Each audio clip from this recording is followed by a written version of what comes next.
Good to go. Sweet. Oh shit. Got through that. Cheers, mate. Cheers, bud. Welcome to my podcast, or whatever you want to call it. So who the fuck are you, mate? What's your full name and date of birth? Cole Goddard, 8/11/1994. Shit. Birthday coming up soon, eh? Yeah, 2 months. Yeah, what? 31? 31. I should know that, because that's how old I am. Yeah, it's pretty crazy, eh? How do you feel about being 31? Honestly, I don't think it changes much, eh? Like, it kind of feels like I'm still in my mid-20s, to be honest. Yeah. Yeah.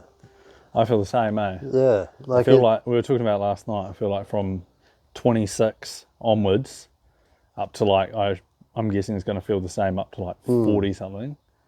I'm just going to feel 26. Yeah, 100%. It's like, yes, we're getting older, but look, if you look after yourself and do what you need to do, drinking's different. We're allowed to drink. But like, you know what I mean? Like, if you just like stay active, stay in that mindset, stay healthy, it'll be all good. And we'll get into that, being active in a bit. But we'll jump into the deep end. How do you want to die? No, I'm just kidding. How do I want to die? No, what a question. We'll jump into this later. Stay tuned. The early years of life. So flashback to the start. Obviously, you were born in South Africa, moved to New Zealand, and then grew up in New Zealand as far as until you moved to Australia. Tell me a bit about the start, mate, being in South Africa and moving over. Yeah. How old you were? It was good. It was a different sort of time back in South Africa, like a different energy compared to New Zealand and Australia, definitely. I remember, like, it was a normal childhood, but obviously there's odd things like living behind like 10-foot walls, electric fences and all that stuff, because there's a lot of crime over there. Like, And you were where? Cape Town. Cape Town, yeah. So born just off the city of Cape Town, a little town called Wynberg, and yeah, it was a nice place. It was very beautiful. It's just unfortunate about the crimes and everything there. Just started raining. It has. Perfect time. Yeah, it was. How old were you when you moved? I was 6, I believe. Yeah. So born in '94. I think we moved over in 2002. Yeah. You'd have been 8. No. No, 6. Oh, I don't know. No. 5, 6. No, you would have been 7, 8. 8, 9. Yeah. Well, then it must have been 2000 then. All right, you were 6 I was years old. definitely Okay. 6, yeah. Yeah, and then coming to New Zealand, it was a different, like such a different energy, eh? Like, I was looking around, people were just walking around freely, kids were playing in the streets and shit. I was like, wow, this is crazy. It's probably a weird age to have moved, right? Because you would have just thought it was so normal and wouldn't have known too much about why it's like that. And Yeah, I thought it was just the complete norm. Yeah. Like, this is how everyone lived. And then moved over and just a massive change. It was quite interesting, really. Yeah. And Yeah. what was then growing up in New Zealand like? What was your experience through like primary school and getting into sports and stuff at a young age, I guess? Yeah, it was kind of a surreal moment, like starting a different school and like learning different things and being like thrust into a different lifestyle. But it was, I'm assuming it was just like any other normal kid, really, just getting through, making friends. Yeah, I think I started late though because of like the age and the grade differences between the countries. But yeah, primary school for me was just like another thing that I had to do, really. Bit of a blur now, eh? Yeah, I can't really remember much of it. 'Cause what primary school did you go to? St. Peter and Paul's in Lower Hutt. Obviously Wellington, Wellington, yeah. where I grew up as well. Yeah. And what was I going to say? And what about sports? Because obviously you played football. You did a lot of swimming? Did you play cricket as a young kid too? Or Yeah, I started off, I'm pretty sure I started off with swimming. And immediately knew I was a weapon at it. Like, not to feed my own ego, but but you were. I was pretty fucking good at swimming. Even in college, you're still good at swimming. Yeah. So I kept at that for quite a while. Like, even after I finished high school, I was still into the pool every now and then. Yeah, honestly, if I could breathe underwater, I'd probably live underwater, to be honest. All those cool. water gods and stuff. What one's the water one? Poseidon, yeah. But yeah, like football came on a bit later. Yeah.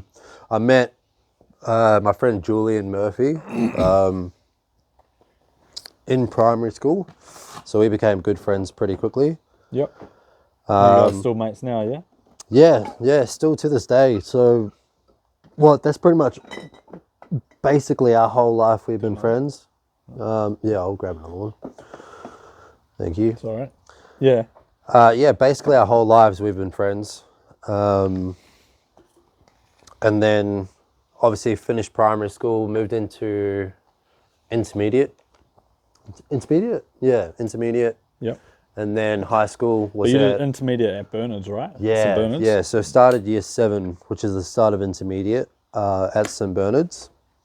Did that, and then you plodded along in Year 9. Year 9.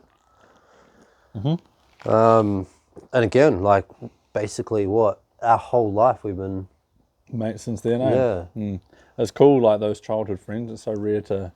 I mean, I guess you'll never be able to make more of them because your childhood's gone. So it's really important to keep It's on very hold of them, rare eh? too, like very rare to like, because I know so many people that just let go of those friends, like they kind of grow apart. And like you do grow apart, like even even me and we only catch up once a year almost. Exactly. Like twice if we're lucky, you know. Yeah, but you the gotta thing keep with us contact. like it feels if I come see you, it's just like boom, it's like where we last picked It's like up. we're still at school. Yeah. We could literally be like, it's the same as if we're hanging out every day still. 100%. And we'll jump into St. Bernard's life in a bit, but I'll just take you back to, I guess, when you were born. Yeah. For, I guess, future generations and people maybe in, 100-year time looking back at this, that, you might have kids or something, down that line. How would you describe, 1994 and just those 10 years, I guess, into the early 2000s? What were the times like, or how would you describe them? Very, very different to what we're feeling now. In 2025 now. Yeah, it was obviously you couldn't do this exactly what we're doing now. Like that was not even a thing back there. In terms of what, like a podcast, internet podcast, like that wasn't nearly a thing. Phones, no one had phones. Social media, nothing. So it's pretty surreal to see like how far we've come. But I think back then it was a lot simpler. Like you go outside, play with your friends, like, and if you're bored, you'd fucking stay outside, play with your siblings. Like you wouldn't be inside, like scrolling on your phone, like people nowadays are doing. Like you get in trouble for breaking a window, not for, like you get your being on your phone for too long. Ass kicked for breaking glass or something along those lines. Or your leg breaking. Had a few injuries. It was just a different lifestyle compared to now. It's interesting too, because obviously I was born the same year as you, 1994, and it's like, I feel like we were the last generation, of growing up like that, and not having the internet, essentially. And like, I mean, I know for me personally, I got my first phone when I was, I think, maybe 13, which was like really young, but it was like, you know, not social media. It was you could text, you could call, and you could play Snake on the phone. Yeah. And you had like the 9 buttons where you were pushing And you had to them all like push them text multiple and- times to get to the letter. Yeah. Flip phones came after that, but Yeah, it was like this major thing when you got this phone. It's just like, oh, like you were the cool kid on the block. yeah, it was cool. And then being able to text each other was like, Yeah. we'd be in class, but these birds are bloody annoying, aren't they? Fucking Australia. Shut up. Gotta love it. Anyway, yeah, you'd text each other in class just because you could. It was so much fun. Yeah. You'd be like, yeah, probably some naughty shit on there too, wouldn't there? Oh, 100%. What do we got next, mate? Your personal life. How many siblings do you have? And how would you describe each of them? Oh, that's a good one. Well, I've got 4 of us in total. So my older brother, Terrence, my older sister, Samantha, and my younger brother, Dylan, which you know very well. How would I describe them? Each individually. Yeah. I would say Terrence is definitely the protector of the 3 of us. Like Older brother. Yeah, he's got that definite older brother energy about him. Like always wants the best for us. Always wants to catch up, see how we're doing. Like even if it's just for a quick talk on the phone, he'd just call you up and be like, "Oh, what's happened?" That's cool. Samantha is definitely the bossy one.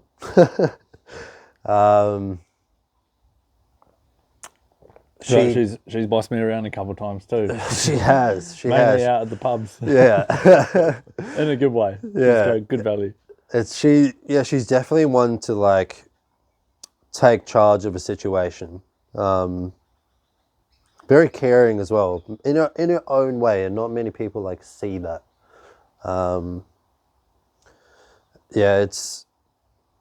She's good value. But Dylan, what can I say about Dylan? Yeah, man, he's my younger brother. Like we grew up very close, him and I. Like I would probably take a bullet for him.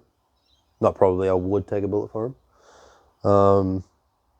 Not saying I wouldn't my other 2, but mostly Dylan, because like we grew up You with that each tight other. brotherhood. Yeah, we grew up with each other. He's always been the quieter one out of the 4 of us, but when he speaks, he says some funny shit, eh? Yeah. Like some funny stuff comes out of that mouth. Yeah, again, he works on himself, has great mates, super introverted, but can be an extrovert when needs to. Opens up to the people that he's closest with, eh? Yeah, 100%. Like, if you have known him for a while, he would not hold anything back. Like, he would talk to you, he would laugh, he'd have a yarn. But like if he doesn't know you at all, he'd be like, yeah. Yeah. And yeah. I always remember Dylan as like a monkey, eh? He can climb. Oh, bro, like he crazy. climbs anything. And he'll run up trees essentially. Yeah, Guy's definitely. crazy. Doesn't even need his hands. He'll just like, Yeah. he'll be done. Yeah, I remember him climbing so much shit. That's actually quite funny. Like, it could bring us back to the old days compared to now. Like, kids don't do that nowadays, man. Like, it's like, either can I sit outside on my iPad or can I go play games online? You know, it's like, do you want to go climb a tree? I'd be like, no, that's gross. Yeah. It's sad to see, but the world's changing. Got to change with it, eh? There'll still be tree climbers out there. Well, my kids will be tree climbers. Yeah, exactly. They'll be mud eaters. Yeah, 100%. That's what I'll be doing with my kids too. Yeah, definitely, man. I remember introducing my brother Brad and your brother Dylan, because obviously they were the same age. They're both born in 97. Yeah, 1997. Did we do that at school? No, we went around for a sleepover at your house. and I That's brought right, Brad yeah. with me to meet Dylan, and then we stayed up. I think we got a pizza each from Domino's. Yeah. My mum just ordered a pizza each. It's the coolest thing going around to your house because your mum would just order us a pizza. It was so sick. And then I remember my brother being like, a whole pizza each. I was just like, yeah, what do you want? And then we just played games all night, ate sugar, ate pizza, and it was just so fun. And then obviously, I think that next year, Brad joined St. Bernard's, and obviously he already knew Dylan, and now they're still really good mates, and they've got a real cool crew of mates.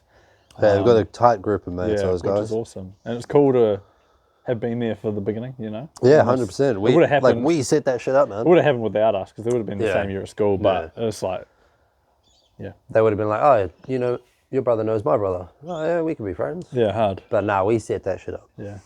And move on to your parents.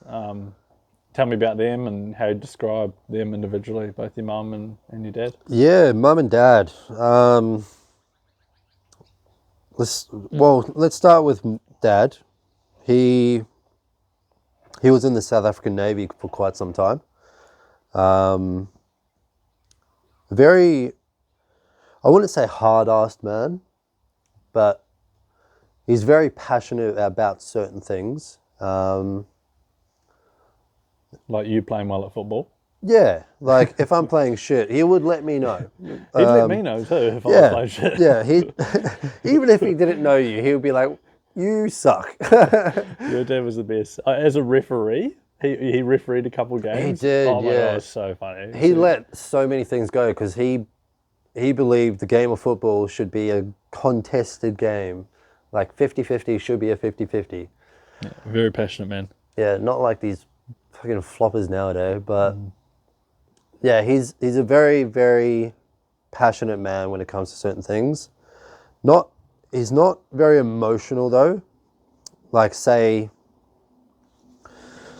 I don't know, like Christmas or birthdays. He will say happy birthday and then that's about it.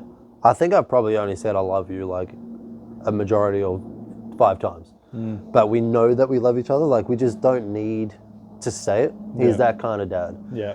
Like he'll be there for you if you need him. But if not, life goes on kind of thing. Yeah. It's not to say I don't love my dad because I do. Yeah. But it's a very, I wouldn't say standoffish parent, but if you need him, he'll be there. Yeah. I remember going around to your dad's house in Upper Hutt too. He's very like, you know, you guys go out and play Spotlight in the dark. It's all good. Like, Yeah. He's building his what was he building? Little airplanes, was that? Yeah, so he builds little lovely. airplanes. That's They so call it interesting. modeling. Yeah. Yeah, like they build model aircrafts. He was well into it. I think he still does it now. I remember it being a no-go zone. Do not touch Oh the yeah, airplanes. he was. I remember one time actually, he was going to literally put tapes down, like to say, "Do not cross this line," because there is valuables on this side. But yeah, he's got a room full, if not 2 rooms full, of just modelled planes he built, and he's very good at it too. Like I'm pretty sure he's won some competitions off them. Well, they look pretty. I mean, look like you could put them in a box and sell them for like a couple man. $100. Yeah, he's At least. done very well, and then he's also branched off. Like, I think he's done a few tanks, like done a few ships as Wow, well. Like, that's cool. yeah, it's a hobby. He loves it. I did some. Like he taught me throughout the years as well. Like I built my very own car. Like I thought that was fucking cool. But yeah, dad's dad. Love him, but Passionate, loud man. He got sent off from the sidelines at a few football games over our years, didn't he? I found that to be the funniest thing. Same. Like, he was so passionate about it, the ref actually had to come to the crowd and give him a red card to make him go away. More than once. Oh yeah, it happened a few times. But that's just goes to show like how much he cares in his own way. And he was always there. He was at all your games, all the time. Yeah, like he always rocked up, Yeah. always like spoke his mind, told me what to do. Every time after a team talk, he'd pull me aside and be like, do this, this, and this. And I was like, all right, did it, and it worked. Yeah. Like, he knows his stuff. So, like, Well, he knows you better than anyone. Any coach would have 100%. known you. yeah. And he wanted you and Dylan, because that's who I saw, him on the sidelines watching. He wanted your best interests at heart all the time. Yeah. And that's why he put so much pressure on both of you during every game, because he wanted the best for you. And that was his standard, wasn't it? Mm, and it's good to live up to that, right? Like, it's that, yeah, it's that 100%. army side of him coming out as well, like, you know? Yeah, 100%. Push you to the limits. Like, and yeah, he would never not be there for you. Which is really cool to have. Yeah. And hopefully one day when I'm a dad, hopefully have some of his qualities when I become a father. Mm-hmm. And I'm sure you would. Yeah. How about your mum? Mum. I'm definitely a mama's boy. That's just flat out. Like, I love my mum. And she loves me like equally, if not 100,000 times more. We just have that type of relationship where she's consoled me when I've been sad, angry, and whatever. I've done the same with her. Like, we just have that relationship where we can talk to each other, we can have laughs, we can cry, we can do whatever, like, with each other, because I know she will protect me at all costs, like, whatever it may be.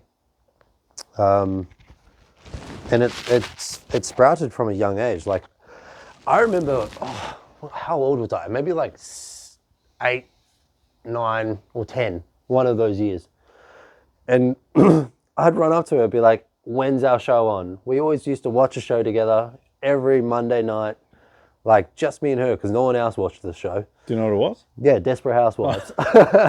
What a show. Yeah. Me and Alice rewatched that about the start of this year. I So honestly thoroughly enjoyed it. Yeah. Like, everyone I told back in the day, I was like, yeah, I watched Desperate Housewives. They're like, oh, that's a fucking gay show. Yeah. I'm like, probably said bruh, that to watch you. it. Yeah. Easy way to make fun of you, but Yeah. it's a good show. I don't really give a fuck, hey. Like, I thoroughly enjoyed that show.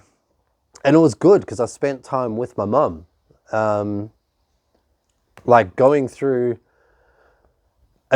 a journey of sorts with the characters, like feeling what they feel, see what they see, and like, there was a lot of seasons of that show.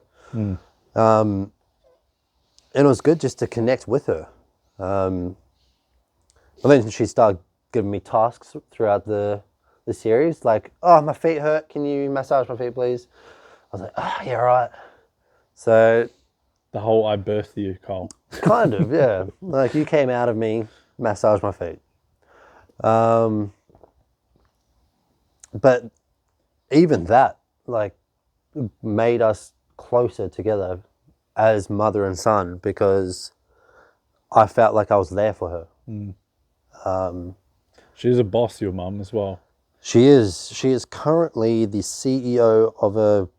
I didn't even mean it like that. I just meant like she's her a boss personality bitch. and Oh, like, 100%. the way she comes across is she just owns any situation. You just know, like, she's going to be all good, you know? Type Yeah, thing. 100%. She has her head screwed on tight. Like, knows her goals, reaches them, goes for the next one. Yeah, definitely love my mum. Such a caring and loving lady too. Like I said, like when, you know, I'd come over for sleepovers and stuff. It's just like, she was just like understood the age you were. So it was like, we'd come over and I'd be like, I don't know, 13, 14.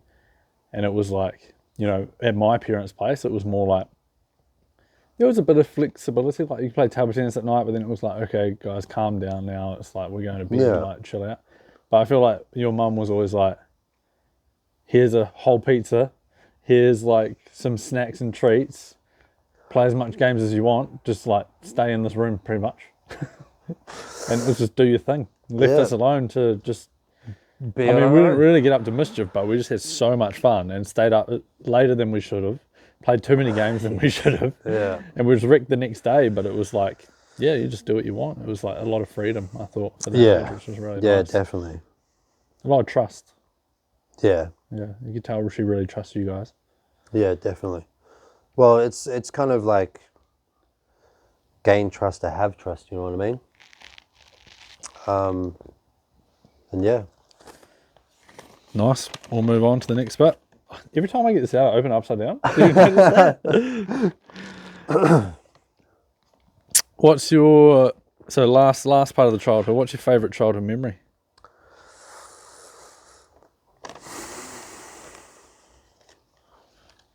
See, now that's a hard one because there's actually so many. Yeah. Well, I guess just one good childhood memory that comes to your mind that really... I think the best childhood memory I have was... I think I was... Does teenage years count as childhood? Like 14? Yeah. I think when I went back to South Africa in 2009, we had my grandpa's 80th. And that was the first time I saw my entire family, like everyone, cousins, second cousins, grandma, grandpa, auntie, uncle, absolutely everyone.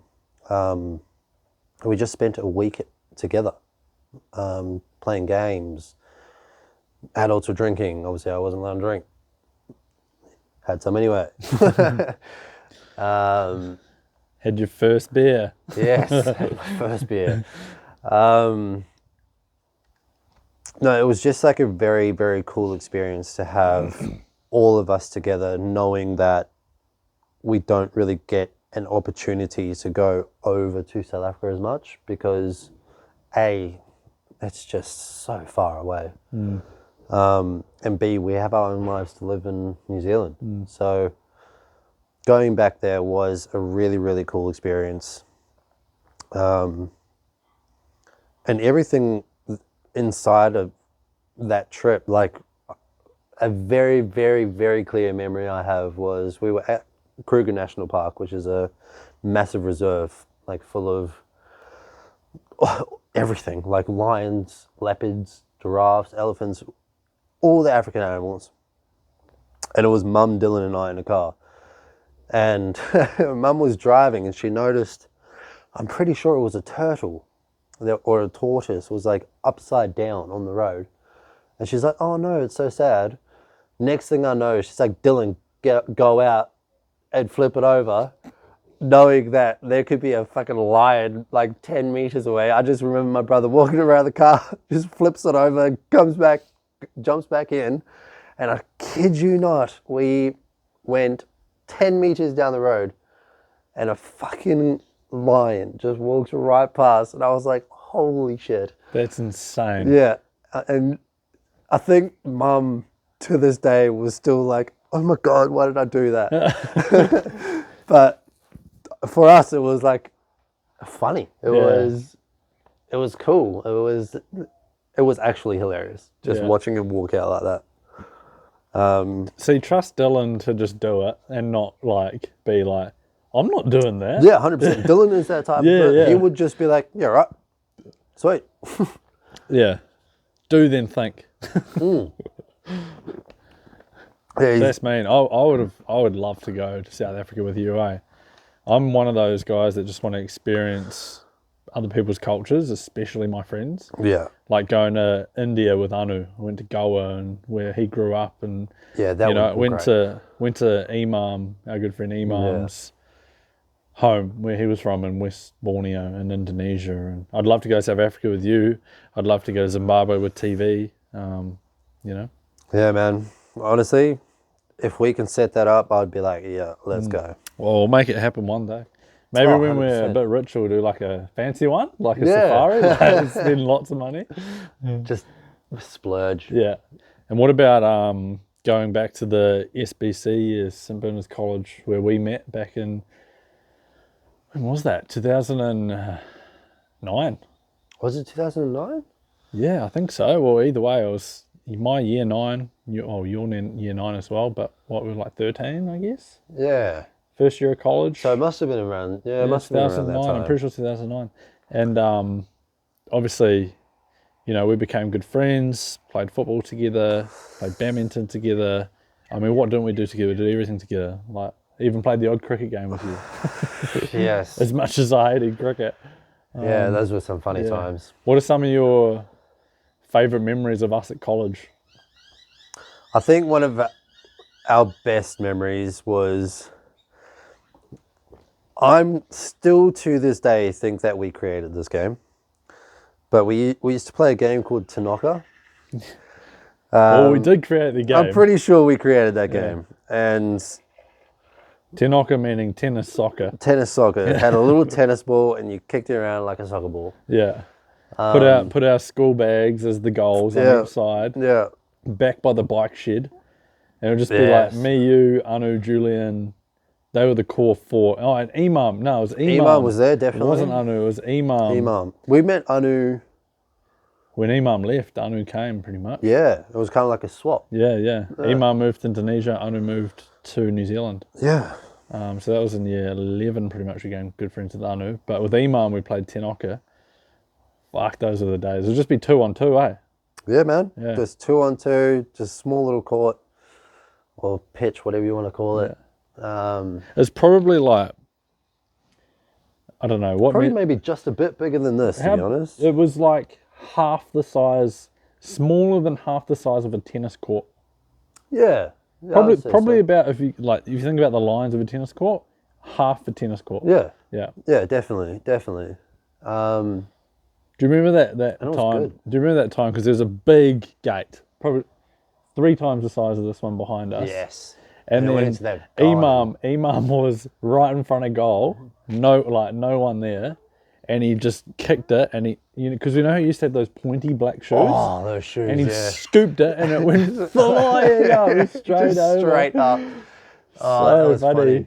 That was funny. Yeah. And then he didn't climb it. No, bro, that ball was gone. That was like 3 houses down. Yeah. That was hilarious. What about I'm just thinking back to that time, not even at St Bernard's, but obviously we'd have lots of like sleepovers and stuff. We'd go stay at everyone's house. But you were staying at mine once, and then we went down to Avalon Park, and we pretended like it was a zombie apocalypse. We were running around like there was a zombie apocalypse. We're running around like dickheads, just like, there's a zombie apocalypse. We gotta fucking kill everything. Because I loved The Walking Dead. Yeah, It was you were frothed over that Oh, show. it was so funny. That was a good time. Yeah. That was fun. Like, those are the types of moments like you remember because it's just so off the cuff. Like, we just walked to the park because we wanted to, and then next thing you know, we're like, zombie apocalypse. What I'm about pretty that? sure I stacked it that night too, didn't I? You did. You were running through and you just fucking I tripped over like a fell. tree stump or something. I was just running. I just saw you I was like, leave me. clouded. Yeah, and I was like, get up, mate. There's nothing here. Yeah, I went full imaginative. Leave me, they've got me. Yeah, that was That's good. so good. I've been bit. What about that time? I can't remember the bloke's name. We were playing football on the grass at St Bernard's at lunchtime, and you like slide tackled someone and just dislocated their knee or broke their leg or something. That was savage, man. Like Scott Travis or something? I have no idea No. who it was, but Um, I just remember watching you so just funny. like 2 foot this young kid, and it Yeah. I wasn't even going hard. Like, I literally, it was like a sort of novelty. half an accident. I Yeah. feel like you went in for a big tackle, slipped, and just 2 foot him. That's what it looked like. Like, it was just like a novelty kind of tackle. And then next thing I know, I looked down and his knees on, like, behind his leg. It was literally like, Yeah. 'cause I remember going up and being like, oh my God, like, and he was screaming in pain, eh? Yeah. And then over time, it sort of just like moved back around and like just went popped back in back in. place. That was pretty cool to see, to be honest. That was wild. Yeah. No, that was quite funny. What else we got on here? Moving from New Zealand to Australia. So we both did this in the same year, Yes. 2014. You moved in January, I moved in August. Tell me what that was like. Why'd you do it? How was the move? How was telling your mum that you're going to do it? How was telling your friends, and what was it like when she moved? Yeah, it was quite funny actually. It was sort of my mum and dad's idea. Like they were like this. Get out of here, Yeah, mate. get the fuck out of my house. No, it was kind of like they knew nothing was there in New Zealand for like a 18-year-old kid. I wanted to move because you know this. I didn't like New Zealand. Like I thought Neither it was. did I. There's something we had in common. Yeah, it was. I thought it was just such a boring, sad place to be for a kid to grow up. Don't get me wrong, beautiful place, but it's more like a retirement country. So I knew I wanted to get out, and when mum and dad sent the idea, like, why don't you go over to Australia? And it worked out well. My sister was looking for a roommate, and I pretty much agreed almost immediately. I was just like, yes, I Because definitely want your to do sister that. and your older brother lived in Sydney at the time, eh? Yeah, they moved over quite a few years before I did. So it was not like I wasn't going to anywhere unknown. Well, it was unknown to me, but I had people around me that could help me along the way. And you were, 19 years old, eh? 18. 18. Yeah, 18 turning 19. No, I think you would No, have I been was 19 19 turning because, 20, because yeah. I was the same. I was 19 turning 20. You were, yeah. So it was 19. But you were pretty much 18, because you were born in November, you moved in January. You Yeah, just turned yeah. 19, essentially. Fresh 19. Whereas I was just about to turn 20 when I moved. Yeah. And the day I got to New Zealand, Australia, So you moved to Sydney, right? I moved to Sydney, Australia, yeah. Like, I don't know. Yeah, the day I moved there, I was like, this is the beginning of a new life for me. And I was happy. I was excited to be in this new city, this new country. Massive city too, big city, lots Huge going on. city, yeah. Like nothing was ever not on. And moved into the house. The other flatmate that stayed there, Chris, we pretty much became friends almost immediately. And then he introduced me to his friends, and then we became friends. And then out of nowhere, I had this fresh new group of friends that I could actually hang out with, because obviously you guys were still back in NZ. And it was cool. Like I was starting to fit in. I was starting to create this new life journey. And what was those next few years like for you? Because you stayed single for a while, you moved to a few different places, had a few different jobs. I think I moved around a bit. Or I guess tell me from when you moved to Aussie, what that experience was like from then up to like before you joined the army.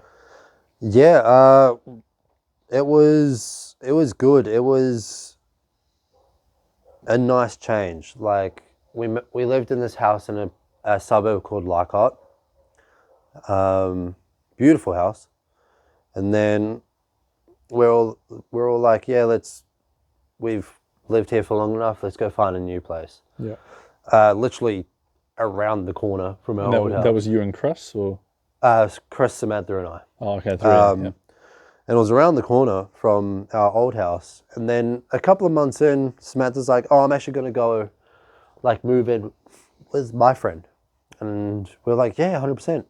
And it was great timing because one of our friends needed a place to stay. So it was a good swap. Like, it became the party house for sure. Like, we had parties every Is this the one with the real long corridor? Yeah. Yeah, I remember that house. Yeah. And it had a rug that went the whole way. And I was like, how do you find a rug that fit this hallway? That's my first thought when I moved in. I was like, what the fuck? It's crazy. It was like, this rug went for like 30 meters. It was just ridiculous. Like, this is the perfect rug for this hallway. Yeah.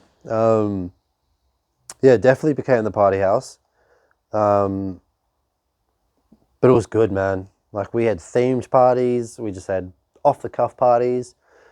Just drank, played games. Lived those years as they should have been lived. Yeah, definitely did. Yeah. then cut to a couple of years, I met a girl, and then we moved in together. Let's call her your ex. My ex, yes.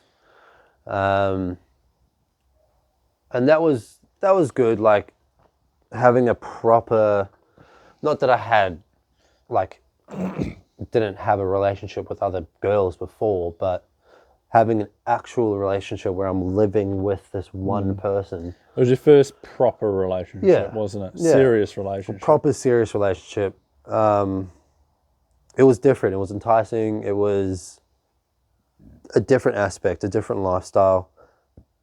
But obviously, nothing lasts forever.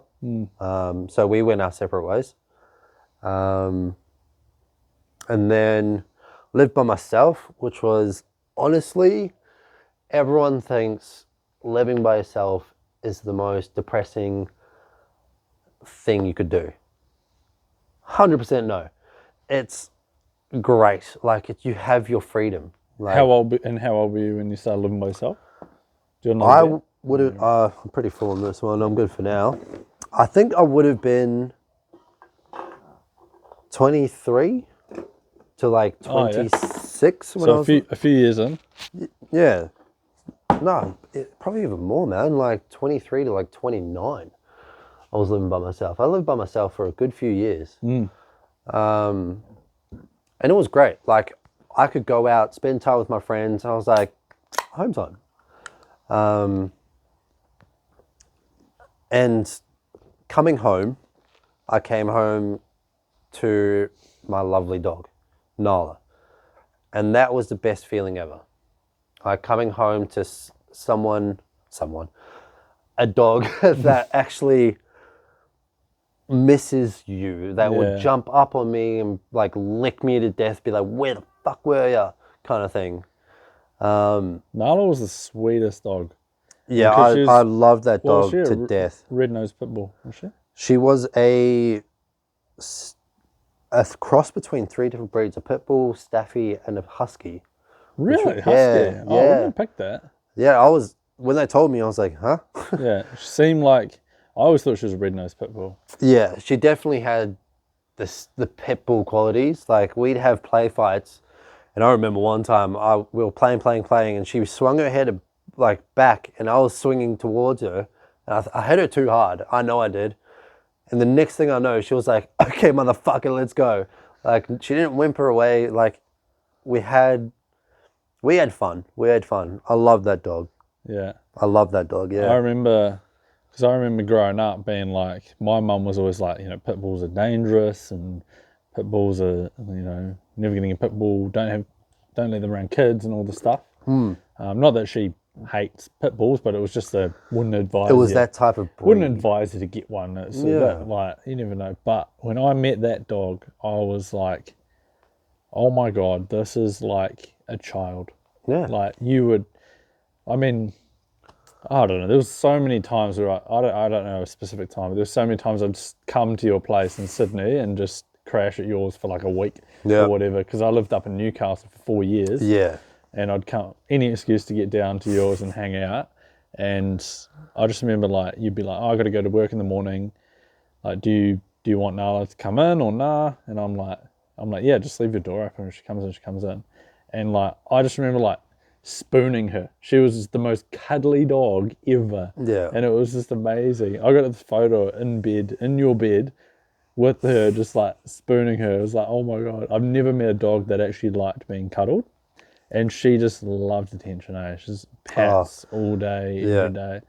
Just the sweetest dog I've ever met. Like the sweetest dog. Yeah, she had this very, I wouldn't say like a tick, but when it was bedtime, I'm not the type of dog owner that'll be like, sleep in your own bed. I'm like, come in my bed, like sleep with me.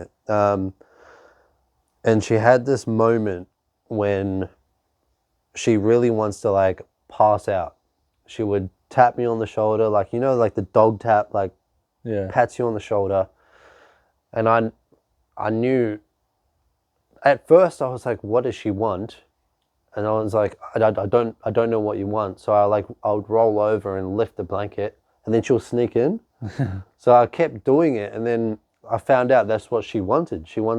Her pat means she wants to go under the blanket to sleep. Dog. Yeah. Little human, I reckon. Yeah, I was just like, wow. So it's kind of cool, man. Like, she was honestly the greatest thing to come home to. Yeah. No, she was an awesome dog. And I guess the next thing I remember, moving on from that, I remember, well, we were talking about it yesterday. We caught up, I think it was start of last year. Must have been like, oh no, when was it?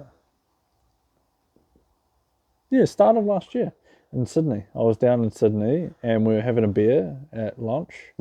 I had meetings throughout the day and was around the city, and you were working a job that you didn't really like and didn't really enjoy, and you'd be bouncing around a few jobs over the last 10 years in Australia and trying to find your feet, and you told me you were going to join the army.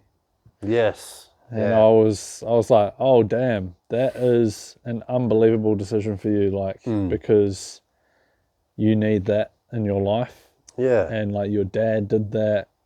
I could only imagine how proud of you he would be for you doing that. But also, like, you just never really found your feet working in the corporate world, did you? No, not at all. You bounced around a few jobs. I thought the corporate world would be a good place to go, like work my way up kind of thing. Yeah.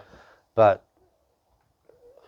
working in that scenario, in that situation, it didn't tie into who I was as a person, and I didn't really quite figure that out until that many years later.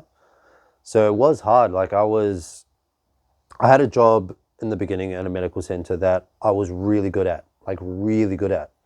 But unfortunately they released all of us. And then it just started from there. I just bounced around and couldn't find my footing anywhere, couldn't find what I wanted to do, like where I would be happy. Like, yes, I was happy at work because I made friends at that job, but the job itself wasn't what I wanted to do. Yeah. But going back to the army thing, that was something in the back of my mind that I knew I wanted to do. It was almost something that you had to do, to be honest. Yeah. It was definitely the best choice I've made for myself.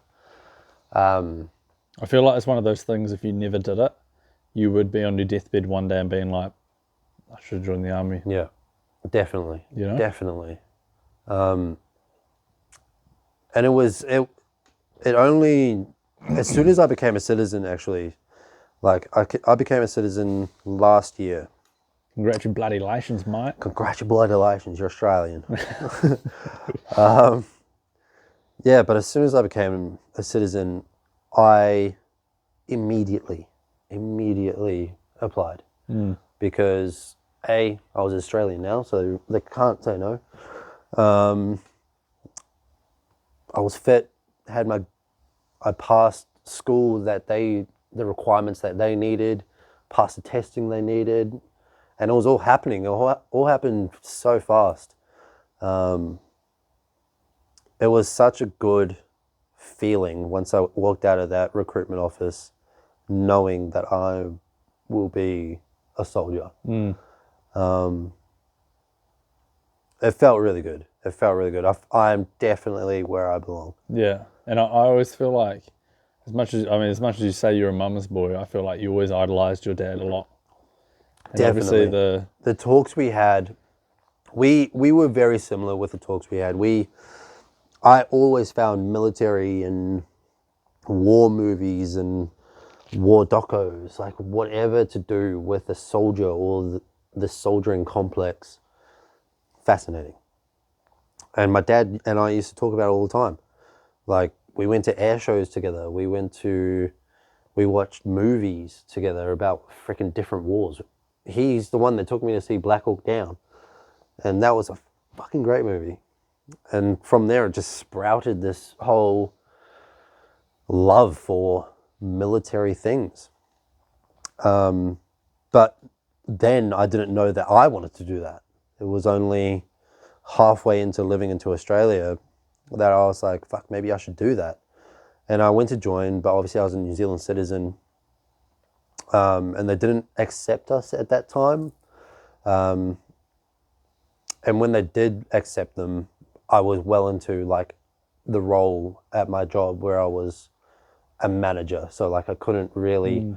You got quite caught up in that for a wee while. They really they really liked that like title, I would say. If I was from the outside in, I think you enjoyed that like leveling up, climbing the ladder at that one point in time. Yeah, and then very, very, very good that I did find out that I didn't want to do that anymore. Because I remember it was probably like a 6-month difference between we caught up and you were like, I'm loving my job, man. I've got a real good sense of purpose here. Like you just loved it. And then 6 months later, you're like, I hate it, bro. I'm joining the army. And I'm just like, yep. Yeah, do it. Look, I was that type of person that would say they love their job, but it was just the easy answer. Yeah. Even to me. Yeah, it was just the easy answer, bro. Like, I didn't want questions. I didn't want, because obviously if you say, I hate it, I don't want to be here. Like, I hate waking up every morning going to this fucking job. It just produces questions. And for me, back then, I didn't want that. So it was easier just to be like, yeah, loving it. Having time of my life. Yeah. But it was a facade. Yeah, well, definitely wanted to get out. Yeah. So yeah, hit apply. Here I am. Nice. Yeah. Well, I reckon it's time for a little spark up. Okay. Not on the questions, but we'll just see what's happening next. I reckon one of these.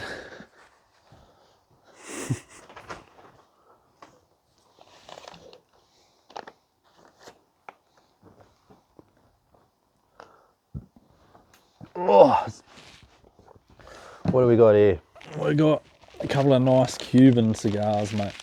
Oh, very nice. You can have a look at both of them. Those are big boys. You can give them a sniff and decide which one you like. They're both different.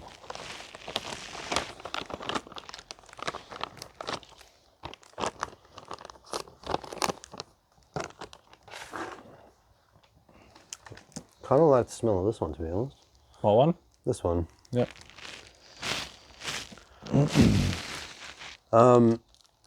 Yeah. And we'll get these lit up, and then we'll jump into some fun army questions, I reckon. Get into the good stuff. Bro, am I retarded? I can't open this.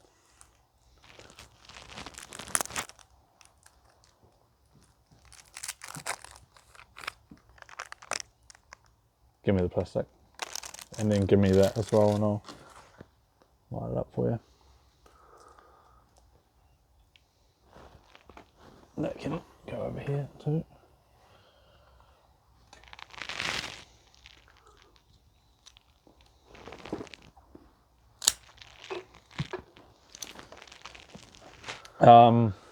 But yeah, I guess while I'm doing this, tell me about what the transition was like to, I guess what I would call normal life to what you would call army life. How was that transition? Honestly, I thought it would be a lot harder than a lot of people were saying it would be. But to be fair, it wasn't actually that bad. It was one of those things where... So what? Huh? Oh, that would be why. I was like, what the fuck? Why is this unrolling? Why did they make it the same The same colour? colour. It's like, come on, bro. Sorry, crack on. Yeah, it was fairly easy. It was, I mean, the hardest thing was probably saying goodbye to the fam. Yeah. Sorry. But they were all supportive. all loved the idea. When I mentioned it to them, they were like, "Yep, great. That's where you belong." For them to see and to know that I belong there as well was very, very cool. Yeah, it was an easy transition. It was an easy, or Yeah, wasn't it an was easy? an easy transition. Because I kind of, not that I knew what was coming, I kind of had that expectation of what they needed from me. Yeah. Yeah, and then came to the day where they needed that sort of, not that needed, came to the day where I was going to be put onto a bus and taken to the training facility, like to start my basic training. And Yeah. it was an interesting bus ride, to say the least, like getting to know the new people that I'll be with for the next 9-10 weeks. And then getting off the bus, starting the training. It was fun. It was fun. I thoroughly enjoyed it. I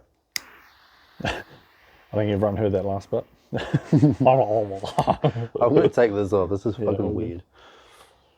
It's so it doesn't get wet. The bottom bit doesn't get all wet. But I think we're about to get wet because it's about to crack it down here, I reckon. What about obviously going into the army? It's like crazy. As in, I wouldn't describe you as someone that was always into their health and fitness, right? No. What was that transition like from going from, drinking, partying, like doing what you do to like being, okay, I need to be fit and healthy for this? It was... Look, I wasn't not unhealthy and like fit. You weren't unhealthy, but you weren't fit. I wasn't an active gym goer. I wasn't that person. But I found it relatively easy going into what they expected me to be. Because as soon as I knew that, like, I was applying for it, I was going for it, that's when I started getting fit. I started getting healthy, and to the point where they needed me to do the physical testing, I passed it with ease because I had that time and that space that I could go to the gym every day, could go on runs, could get ready for it. So it was easy for me to sort of situate myself back into the gym lifestyle, if that makes sense. Yeah, because I know when Dylan moved to Australia, you two started gymming heaps together and stuff as well, right? Yes. And getting real prepared for it. Yeah, we did a lot of gym together. A lot of... Because the gym we went to was like just down the road. Like literally just down the road from where we lived. Yeah.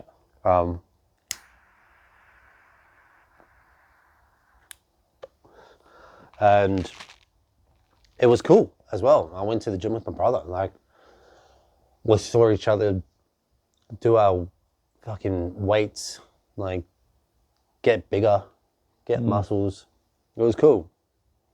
What about army life? Give us a big insight into it.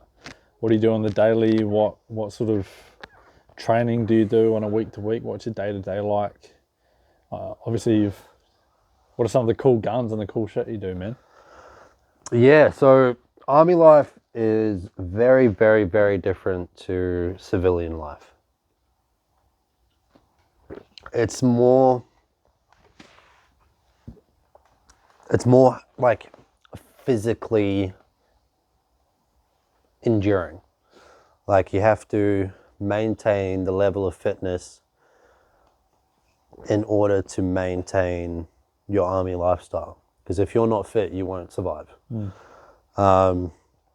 So at basic training, they teach you everything you need to know for the wider army, from physical training, marching, walking around, saluting, making your bed, doing your laundry, folding your clothes the right fucking way. Like No creases. no creases at all. If you have What happens if there's a crease? I think our punishment was 50 push-ups, and then you had to put your clothes in the laundry, wash, dry, do it again. Oh my God. Like, I was about to say 50 push-ups. No stress. Wash them. Yeah. They're clean, bro. yeah. So, like, you had to make sure you ironed every time. It was, I wouldn't say easy for me, but it was a thing that you had to do. And for the youngsters that came in, like the 18-year-olds, the 19-year-olds, they were like, it was like a shock for them. I was like, whoa, I have to fucking iron now. So it was kind of shocking that they needed to adjust to that, but I feel like your dad primed you for that sort of shit, though, over your life. he definitely like, did. He definitely did. Don't ask too many questions, just get it done. So I feel like you'd adjust quite well to that. I was definitely, he sat me down before I left and he said 3 words. Be the grey man. The grey man? The grey man. What does that mean? So be the man that sticks within the shadow, so to speak. Passes everything, gets through the basic training, like doesn't fail kind of thing, but doesn't get recognized enough so that they pinpoint you and they like get you to do, not get you to do more, but like they focus on you. Like, don't stand out too much. Don't stand out. 100%. So Live in the shadows, yeah. yeah, that was my focus and worked wonders. They barely even knew my name. Like, Goddard. yeah, they kept calling me Goddard. That's how good I was at it. So definitely going through basic training and having that experience was kind of fun. And then the day of March out, which was the best day of my life. Couldn't wait to get out of that fuckhole. Basic training. Yeah. Fucking, they say basic training is hard. It is hard. Do not think otherwise. So what is it, 90 days, is it? So I think I did 9 to 11 weeks. I can't quite remember. Of just pure basic training. And then you have your march out day. And that's when my family came. I just swallowed that. Yeah, That's when my family came. I don't, there's flashbacks No, around the time. we don't need to speak about We'll get that. into that. We'll get into that. Yeah, the day of the march out came and my whole family was there. It was really, really cool. Like watching, coming out, I was in the parade, standing at attention, like scanning the crowd. Like obviously you couldn't move your head. So I was like using my eyeballs to like scan the crowd, where are my family? And then I saw them all just sitting there like with the biggest smile on their faces, and that just made me feel so fucking cool. Like knowing that they're there for me, watching me accomplish something. Dylan, actually, he sent a video of you lined up Yes. for your, well, I'm guessing that was your march out. That was the march out, And yeah. he was zooming in on you, and you could see him, and it was just you like looking over at him and just like real serious, and then just like just smirking, trying not to laugh. It was so funny. Okay, because the way he was sitting doing the video, I swear he was doing it to purposely make me laugh. Because he was sitting like this and like this, cracking up to himself, and I could not stop laughing. Like I had to look away and like focus on the dude that was talking throughout the ceremony. Otherwise, I would have 100% like burst out laughing. Yeah. But yeah, and then went through the march out, went through the parade, did all that, and then got to see my family at the end. We met in this big hall. All the families were there. All our soldiers came in. This guy said, "Welcome, parents. Here are your sons, daughters, now soldiers of the Australian Army." Hearing that, I was like, Wait, they're "That's talking nice to about hear." me? Yeah, I was like, "Huh?" And then again, scanning the crowd, trying to find my family. And the first sight I saw was my mum tearing up. As I got closer, she started bawling her eyes out. Like, she was just so proud of me and like what I've accomplished and everything. That felt really cool. She gave me the biggest hug, said she missed me, said I looked like a skeleton, because I did. Like, the amount of training and shit you do, it changes your body, man. But let her go, and then a sight I would not forget. Like, again, you know my dad, you know how he acts, and just turning around to see him crying. I've never seen him cry a day in my life. I've never seen a single teardrop coming out of his eyeball. And then just turning to see that, knowing that he was so proud of me, kind of really kicked me in the nuts. I was like, holy shit. Like, I've actually, not that I've not made him proud before, but like, this was the biggest proud moment I think I've ever had from my dad. Like, just watching his emotion come out, seeing his son in uniform, now qualified, well, not qualified just yet, still in training, but being a soldier was just crazy to him. Like, it just got to him. And that was the coolest feeling ever. Like, seeing my dad so proud of me made me feel like I made the right choice. It was very cool moment. That's beautiful, man. I could only imagine what that moment would be like for you, eh? I feel like every son has that moment. Well, every son that has that moment is lucky enough to say they've had it, eh? Like, Yeah, dude. it's just a beautiful moment to, like, there's always that one defining thing as a father son to be like, that was the moment. Yeah. And that will stick with me forever. Like, You'll tell that story at his funeral probably one day. 100%. I mean, if I don't die first. But I would definitely tell that story. I tell that story to fucking people I barely know. Like, Tearing up after a few beers. yeah, man. I think I did at one point, actually. Yeah. Like, swear to God, like, we were out in the city of just outside the basic training camp.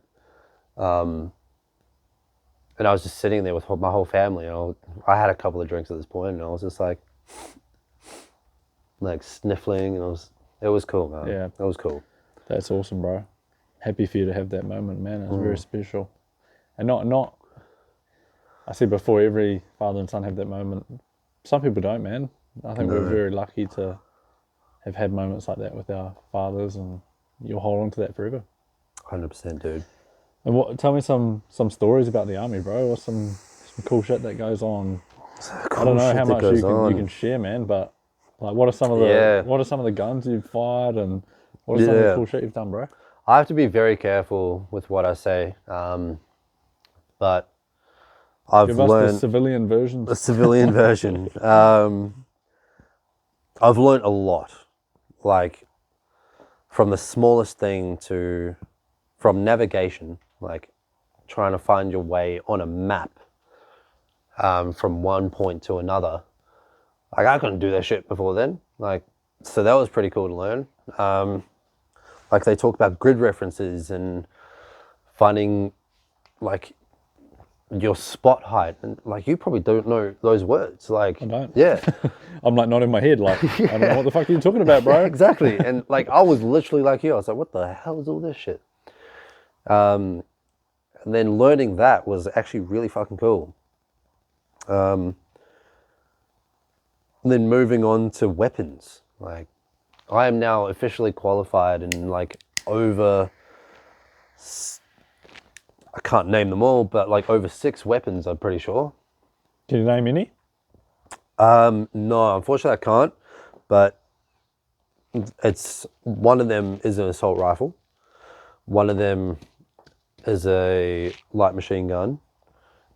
And a couple of them are rocket launchers, a grenade launcher. Wow. What was it like firing a rocket launcher? Honestly, I've only fired it like at what we call the wets. So it's like a simulated version. But even that was pretty fucking cool. Yeah. Like just holding it over your shoulder. Oh, so you actually held it, but it was a fake. It was like the real weapon system, Yeah. but it was like an electronic version of it. Right. So you didn't actually fire anything. It was like Not rocket launchers. The assault rifle and the light machine gun, those were all real. Yeah. We fired real rounds, downrange, learnt combat behaviors, like where to stand, where to sit, where to crouch, where to reload. We fired claymores. Not sure you know much about claymores, but Call of Duty, bro. yeah.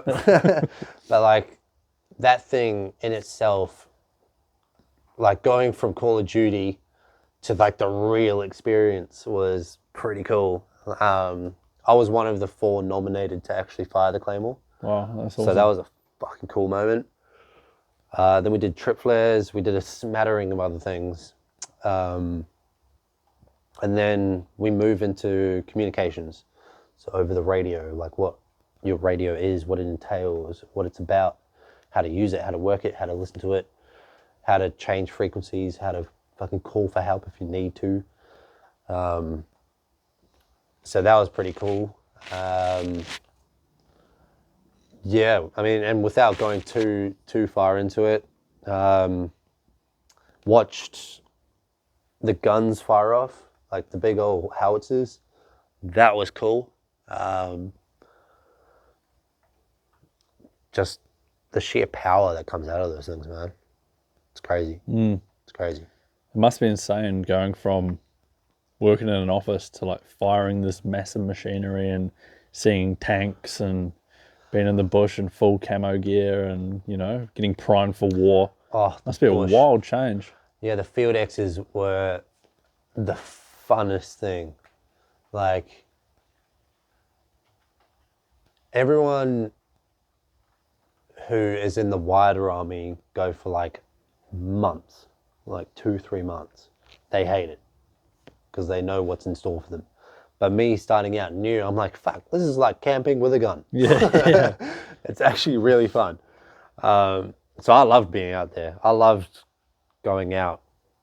And you definitely know what these are, rat packs. Yep.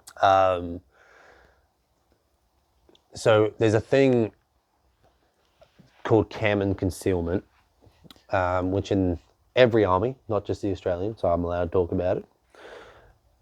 You can't, or you shouldn't, have light at night.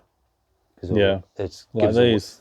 Yeah, so these, for example, if you had this at nighttime, everything else was off, and you had night vision goggles on, this would look like a torch. And obviously that will give away your position. So eating a rat pack at night, just ripping, it comes in a packet form.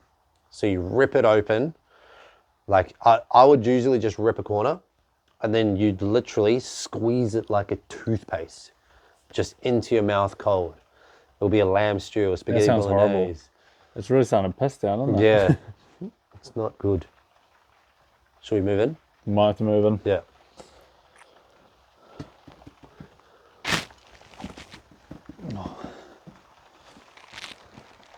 Wait. I'm back. Oh, we're back. Okay, cool. We're back. Sorry about that, guys. Classic Melbourne weather. Raining.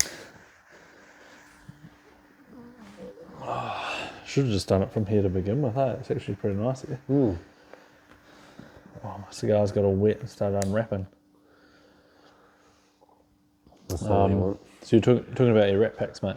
Yes, the rat packs. So obviously, going back, like the nightlife is not good for them at all. So yeah, you literally just tear off a corner. You'd have different main meals like lamb stew, spaghetti bolognese, beef pasta, whatever it was. Just tear off a corner and you literally roll it like a toothpaste into your mouth, and then that's your dinner done. That's disgusting, eh? Yeah, it sounds absolutely feral, but I don't know anything about that. I'll be honest with you. yeah, What I am used to, well, what I've done with my brother when we've gone hunting is like those dry bags, like frozen dried meals, where you just pour hot water in. But as we were talking about earlier today, you don't have the luxury of lighting a fire to boil your water because Exactly, of the yeah. So that's disgusting, man. yeah, it was a different experience, but the best time. I had the best time outfield because like you'd set yourself up in like the trees, so like where you sleep. You don't want to set yourself up in the open, obviously. So you set yourself up in the trees, and we have these things called hutchies. So they're like tops that you set up to cover you. So like you could put it in the shape of a tent, but like on sticks or like tied to trees, or you can have it facing up or that way. So like water runs down, like on your face. And you just literally sleep on a mat in a sleeping bag. Or if you don't have the time to set up, you're literally just on the ground in your sleeping bag. But yeah, field is cool, man. Field is cool. It was good fun. What's been your hardest day in the army so far? Honestly, I couldn't give you an answer to that. Because we're in our stage at the moment, we're in training. So we're very much getting looked after by our section commanders. So it's not so much the fact that anything's hard. I think if I was to give you an answer, it would be the other trainees that are fucking it up for most of the other people, because they're still not quite getting the army life. They're still not quite understanding what needs to be done, what they need to do, like to adjust to that life. So yeah, it's kind of, I know what I need to do. I know what I need to do to succeed. It's very basic stuff, man. Just don't be a dick. Don't be an idiot. Yeah, don't be a cunt. Don't let your brothers die, eh? Yeah, that's all you need to do. But like a lot of them can't grasp that, so it is hard because if one of us fucks up, all of us take the blame. Yeah.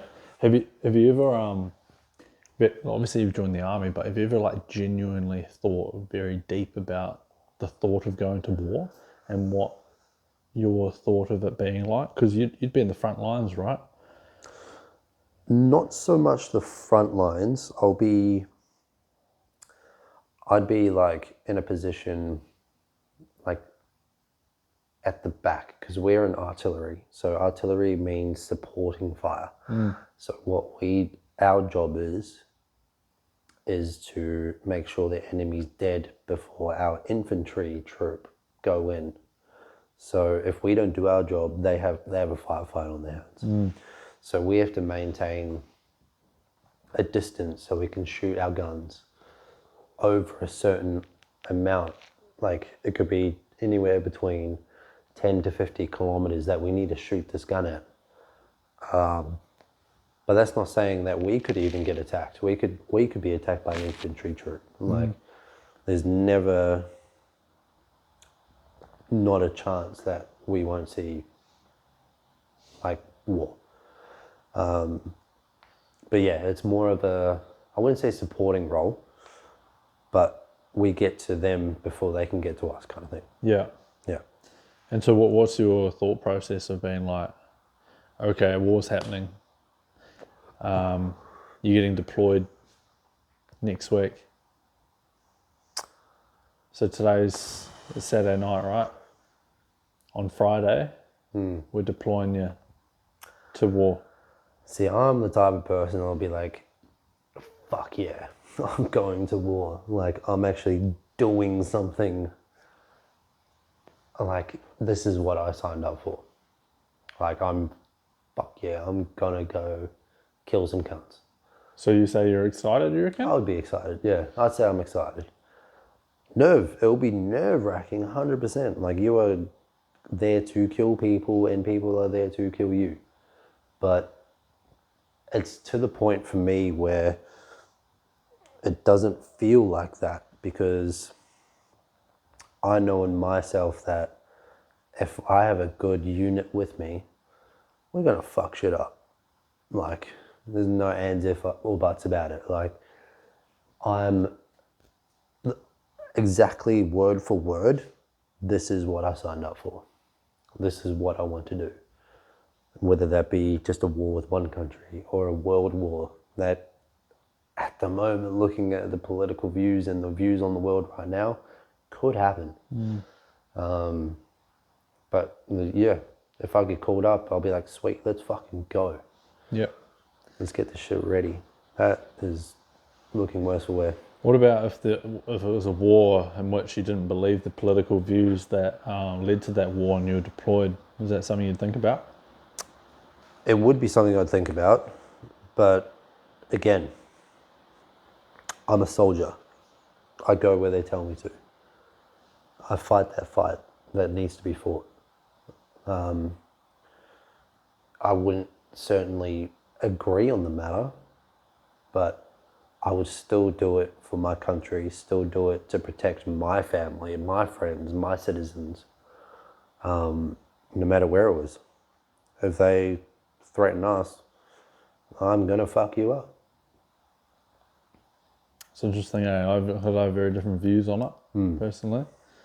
Whereas it's like, I don't know, that's where I couldn't do it. I couldn't do it just because of like the whole, I mean, if you come knocking at my door, yep, 100% I'm defending my front door. If people are coming into my country, I'm defending them. But it would take a lot for me to have to go to a country, I think, and fight a war personally. Yeah. It'd just take a lot for me to wrap my head around why I'm doing that. Yeah, you've also got to like come to the understanding, like, would you rather fight a war in your country, watch your country get destroyed, or destroy some other fucking country? You have to have that mentality. So you're saying like, it's either my country or yours. Yeah. It's And either me or you. It's going to be one or the other. Yeah. And we're going to act before you have the chance. 100%. 100%. And a lot of people might think that's like a sadistic view, but it's the truth. Like, it's either me or you. And I think like from what I would expect, or what I would think people going into the army are thinking is, it's not so much you need to know the details, right?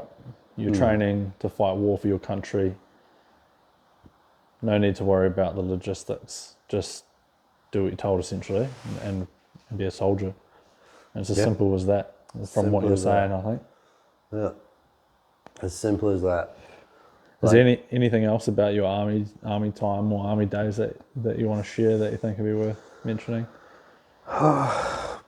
Not just yet. I mean, More stories to be told, eh? Yeah, like if we do this again 5-10 years time down the road, I would have a lot of stories for you. Because at the moment, I'm still in that training era. As of November this year, I would be moving to my regiment and be in the wider army, and then that's where the stories come in. Yeah. That's where the proper army life comes in. Yeah. I'm excited. Yeah, bro. Because I'm excited for you too, man. Because, like I said, this is what you're meant to be doing, eh? This is like, it gives your life some purpose.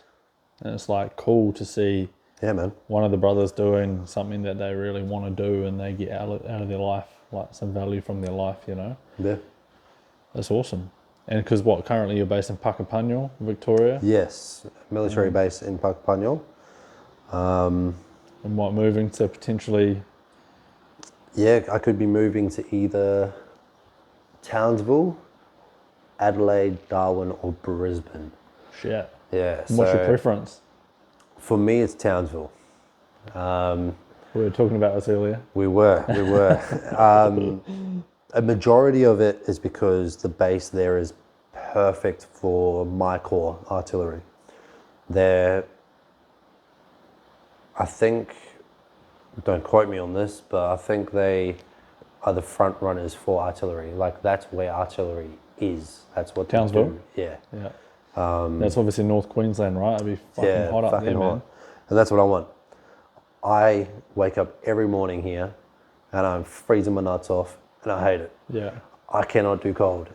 Like, cold weather and me do not mix. Because you're African. Because I'm African. So yeah, if I go to Townsville, I'll be happy. I'll be in the place where artillery is known for. And yeah, start my career. Nice one, bro. Well, I wish you all the best of luck, brother to brother, man. Like, Thank you, bro. That means a lot. no matter what happens, I'm really proud of you for just chasing your dreams, man. When you first told me you were going to the army, I was like I said, I'm not someone that would join the army for that reason, but for you, I know it's different. And I'm like, man, this guy, one of my good mates, following his dreams, something you've always talked about. Probably 10 years later, you doing it. Fucking good on you, bro. Yeah, bro. It's Good on exciting. you. It's exciting. And I don't know, I'll ask this question now. We brought it up at the start as a joke. But now we're talking about war and, all these situations of how things might go. You mentioned to me yesterday, you sat me down and you said there's a big reality within 5 years that you'll be heading off to a war potentially. Mm-hmm. And well, I guess on average it will probably happen, and there's a high chance that you might not make it back. Yep. How do you want to go, bro? Tell me. If I was at your funeral, and whenever that be, hopefully, or hopefully we're at the age where it's like fucking flip a coin, who it's going to be. But if I'm at your funeral one day, man, in what world do I sit down and go, man, this is exactly how I wanted to go? Yeah, well, it's one of the things that a lot of people think of in my lifestyle. It's also a thing. It's like I don't know the word for it, but it's like something that you can't control. You don't know how you're going to die. But the way I want to go is, if I'm out at war and something happens within my unit where we get fired upon, no matter if it's from another artillery unit or an infantry unit that come and just mow us down, I want to be that person that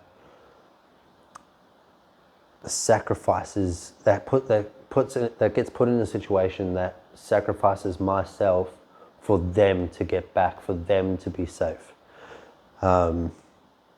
Not so much a hero persona, but like knowing that my brothers and sisters have gone from being shot in the arm, shot in the leg, shot in the chest, getting dragged away back to medics, back to safety, and me taking on the rest of them to give them that opportunity to get out. That is my ideal way of how I want to go. Like, I don't want a medal. I don't need a medal. I don't want chops. I don't want this, he was a great soldier for doing this, all that bullshit. I just, in my head, that's how I want to go.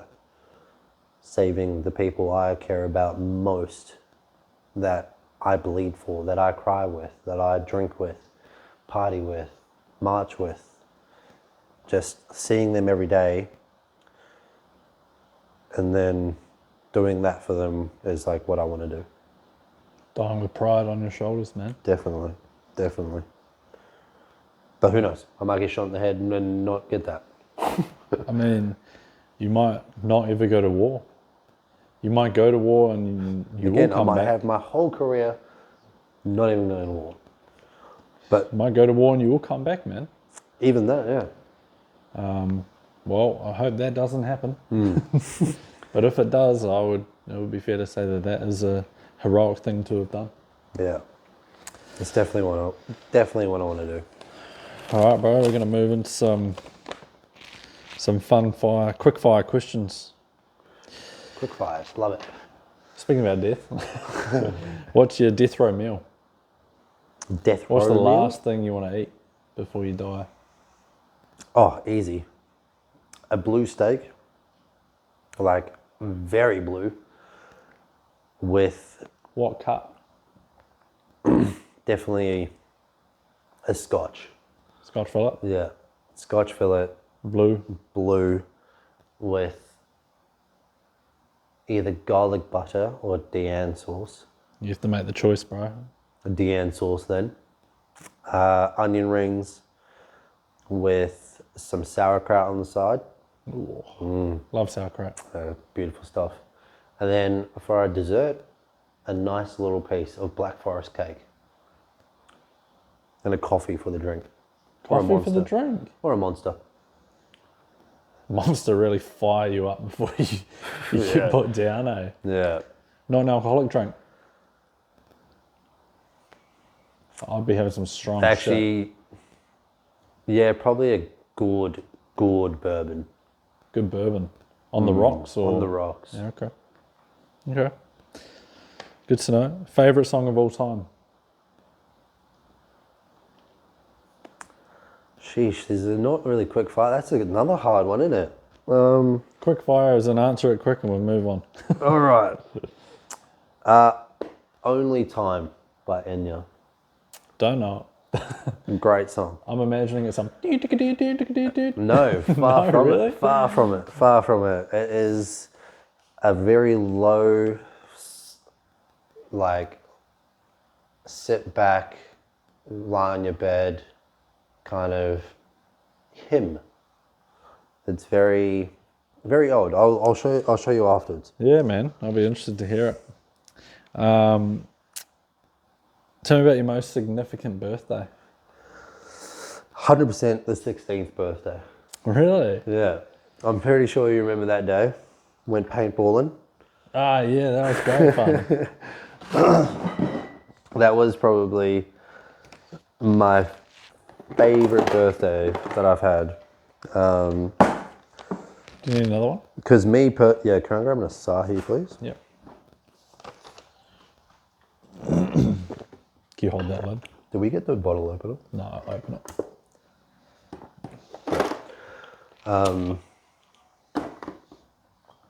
Yeah. 16th birthday. I remember sitting in that Cadillac in the diner. Yes, that's right. And then after that, we went off to play some paintball, which was so much fun, dude. Oh my God, your dad was... All right, sorry about that, everyone. We actually finished the podcast, but my phone died right at the end, so we'll redo the last bit. So you were talking about being in the pink Cadillac for your 16th birthday. Yes, yes, and that it was like a 50s kind of diner situation. Eh? Yeah, I remember you and me sitting in the front, and then Julian, Dylan, and Brad in the back. Yep. We were just like, there's a picture floating around on Facebook somewhere. And then after that, headed off to a fucking sick paintball course. Bro, that place is unbelievable. Eh? That place was great. Literally just out in the bush. It's like It was full... perfect. Yeah, it was like the perfect situation for where we wanted.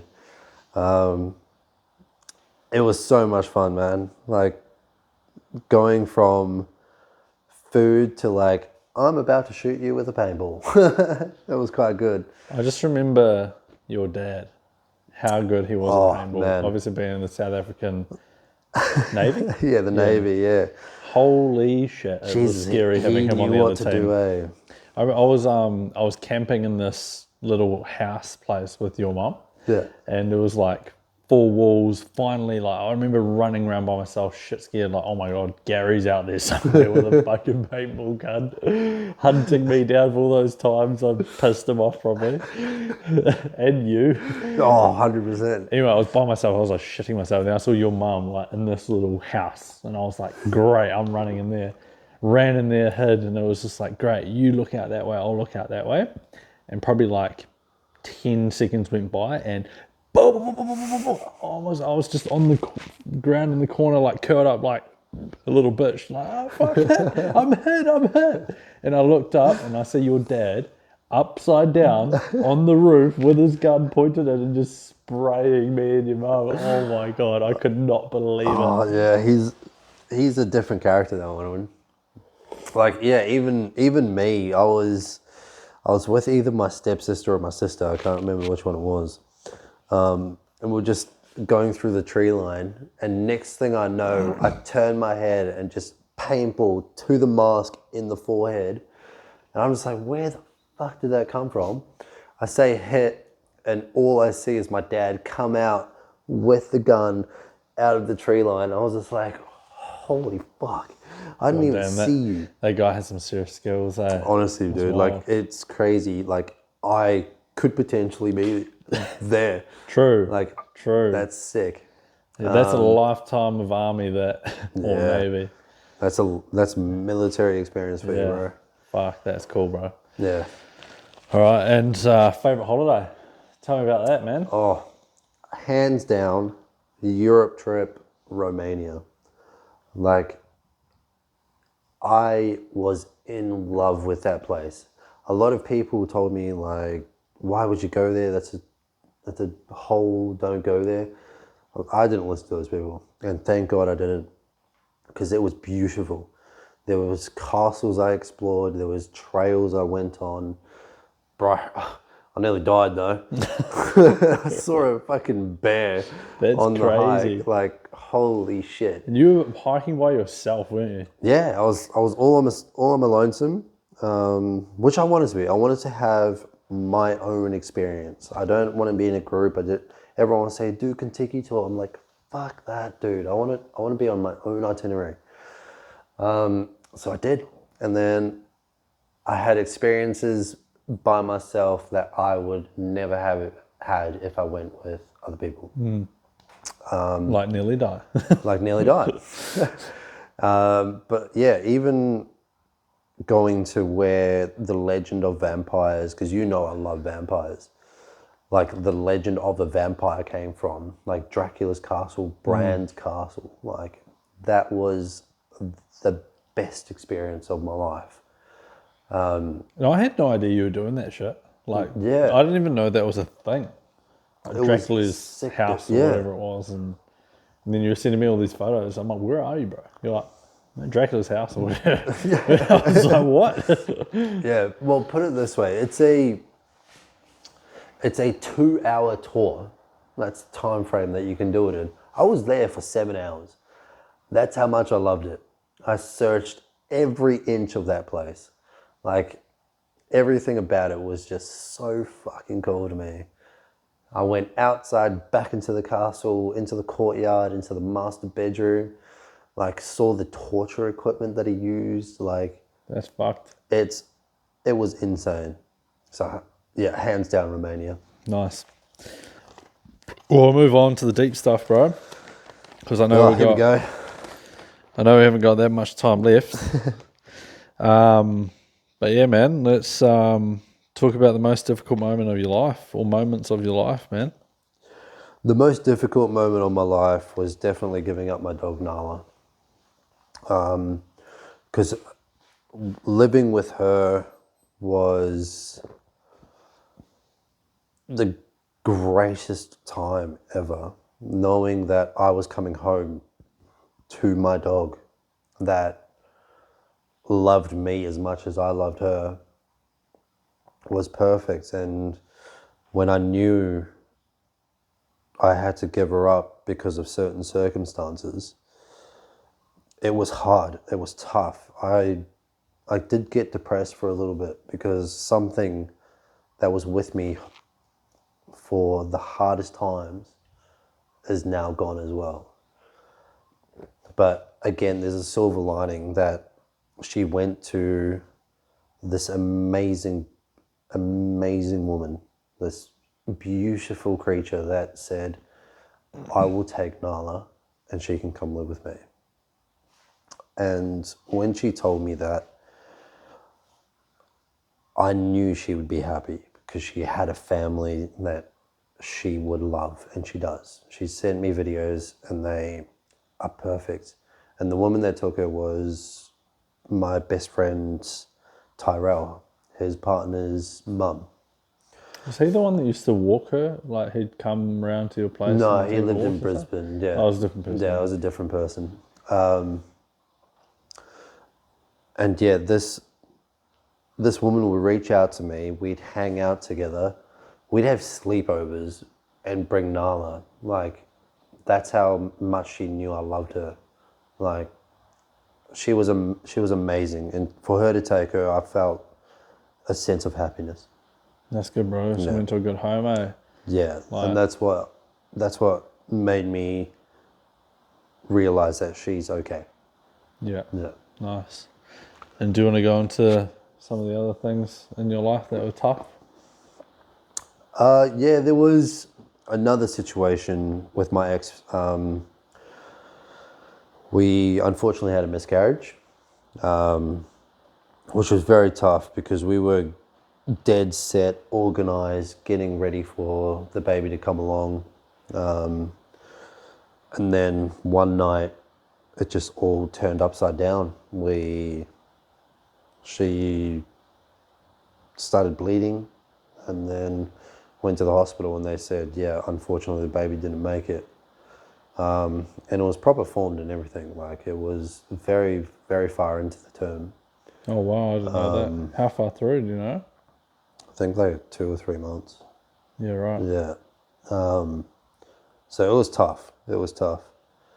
But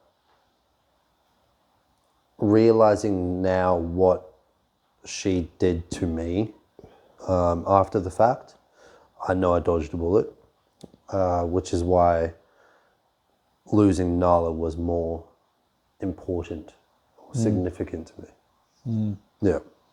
I know it was a tough time for you, bro. You went through some... Fuck, I couldn't even imagine it, man. Like, preparing to be a dad and stuff. And Yeah, it was hard, but again, there's always that silver lining or that bullet dodged, so to speak. And yeah, you know. yeah. So, yeah, obviously you went through some tough times and we flew you down to Melbourne. Yes, that was very cool of you boys to do. We had a great time. Fucking excellent time. Yeah. It was just like being back at school. Like, Literally, went out clubbing. I remember even, I think, the day after we went clubbing, like, because we went to Revs yeah. and we got that photo of us together at the entrance of Revolver. And then, was that the night we got that massive HSP? In a pizza box? Yeah, it was. Was it? It was. That was That was insane. fucking awesome. Oh my God, we ate HSP for like 3 days straight. Cause Yeah, it was so big. literally a pizza box. Pizza box of I remember it HSP. being like $45 Yeah. of just a pizza box full of chips. If you don't know what a HSP is, it's just chips and kebab meat shaved on top with sauce. And that's literally it. A pizza box full of it. It was like 5 kilos. It was fucking phenomenal. I just remember the next day, we were just like going for a kick around and stuff. It just felt so natural for us. Like, it was like the core of our friendship, just like was we going for a slipped kick back around. in And where we left off. It was really good to... I felt a sense of relief, like getting you down to Melbourne and then just seeing you be yourself and like open up. Yeah. 'Cause I could only imagine the like I how was in a lot small of you pain. felt and how like the walls would be closing in on you, you know? Yeah, it was a very tough time, and having that some semblance of connection again really did wonders for me. Really Well, did. I'm proud of you, bro, for getting through it, man. Thanks, bro. It's yeah, as a dad myself now, bro, I can not even imagine how hard it would be to have gone through that. Yeah, it was tough, but Yeah. we're here. You went through it, bro, and you're probably a better person from it. It really shapes who you are. Definitely. Definitely. What's the best piece of advice you've ever received or heard or lived by? The best piece of advice I've received is actually an advice recently. Okay. So, where I am in Pakipanyo military base, we have higher ranks called bombardiers. And one of them said to myself, he pulled me aside because again, I'm not feeding my ego or anything, but I am one of the better ones at this training facility, and they see that. But he saw myself comparing to other people. And he pulls me aside, he gives me this whole spiel, and at the end he says, don't compare your chapter 1 to someone else's chapter 20. And to me that really stuck, because if I'm comparing my life to someone else's, then what is my life? You know what I mean? Like, why am I living their life when I'm supposed to be doing my life, writing my own book, my own story? Bro, I love that, man. That's insane to think about, It was actually. really cool. Like, it took me a while to kind of figure out what he was trying to say, and then I remember vividly, I was lying in bed and I was like, oh, that's what he meant. And then from there, I was just like, I lived what I want to do, what I want to be.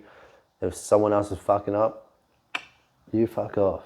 Like, That's insane, bro. Yeah. Because I even think about, like, it makes me think about when I did jiu-jitsu. I did jiu-jitsu for a year until my body started giving out on me, and I was just like, it's not worth it anymore. It's a humbling experience, and it's like the same thing. You're like, either this guy's better than me or I'm better than him. What's he been through? I have no idea, man. Has he trained his whole life for this moment? Where I've done like 4 months of training, and if I'm comparing myself to him, which I don't, to be honest, but if I did, I'd beat myself up thinking about someone or losing to someone that's trained their whole life for that moment. Yeah. That's crazy. Yeah. It's crazy. It's true. It's so true. Yeah, 100%. That's why I live like that too. People do it. People do it. I mean, I think I really got value from my friendship with Anu. He taught me that. Yeah. Don't give a fuck about what other people think. Exactly. And it's like a little bit different to what you said, that quote, but that's sort of the same sort of mindset. Just you do you. Just stay in your lane. Like, who cares? Who cares? Who gives a fuck? Well, I'm going to ask you one last question, bro. Alrighty. What's one piece of advice or one thing you'd like to say to your future grandkids or the generation that are born after you die? Definitely keep moving forward.